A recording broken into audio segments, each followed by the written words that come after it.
Hello everyone, আসসালামু আলাইকুম। কেমন আছেন সবাই? আশা করছি ভালো আছেন। আমি আলহামদুলিল্লাহ ভালো আছি। তো আজকে খুবই মজার একটি রেসিপি আপনাদের সাথে শেয়ার করব। সেটা হচ্ছে লইট্টা শুটকি দিয়ে মরিচ খোলার রেসিপি।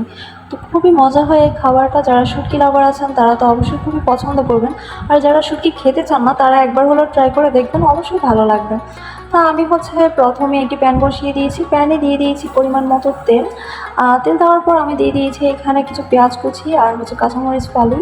এরপর কিছু টমেটো কুচি দিয়ে ভালো করে কিছুক্ষণ ভেজে নিয়েছি। কিছুক্ষণ ঢেকেও রেখেছিলাম, আপনারা দেখতেই পাচ্ছেন। তারপর আমি কিছু আস্ত রসুনের কোয়া দিয়ে দিয়েছি।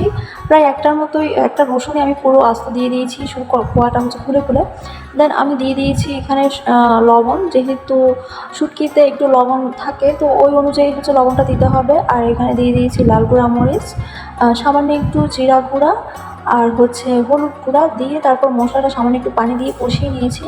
তা দেখতেই পাচ্ছেন আমি হচ্ছে শুটকিটা আগে থেকে পরিষ্কার করে রেখেছিলাম। তো ওই শুটকিটা হচ্ছে আমি দিয়ে ভালো করে কিছুক্ষণ কষিয়ে নিয়ে তারপর হচ্ছে পানি দিয়ে দিয়েছি পরিমাণ মতো। আপনারা যেহেতু মরিচ খোলাটা একটু মাখা মাখা থাকে, তো আপনারা ওই অনুযায়ী পানিটা দেবেন। সেদ্ধ হওয়ার পর একটু যেন মাখা মাখা থাকে। আমি হচ্ছে প্রায় 10 মিনিটের মতো হচ্ছে রান্না করে নিয়েছিলাম। তারপর এই তো আমার ঝোলটা হচ্ছে এমনটা রেখেছিলাম আমি।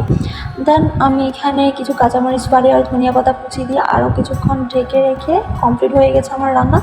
খুবই লোভনীয় ছিল এই খাবারটা। আমি হচ্ছে এই লইট্টা শুটকির মরিচ খোলা দিয়ে এক প্লেট ভাত খেয়ে নিতে পারি নিমিষে। খুবই মজা হয় এই খাবারটা। তো দেখতে পাচ্ছেন আমি হচ্ছে ভাত নিয়ে নিয়েছি। শুটকি দিয়ে রসুনগুলো তো এত সফট হয়েছিল, আর শুটকিটাও মাসাল্লাহ এত মজার ছিল। আর একটু ঝাল ঝাল হলে খেতে ভালো লাগে এই মরিচ খোলাটা, যেহেতু এর নামই হচ্ছে মরিচ খোলা।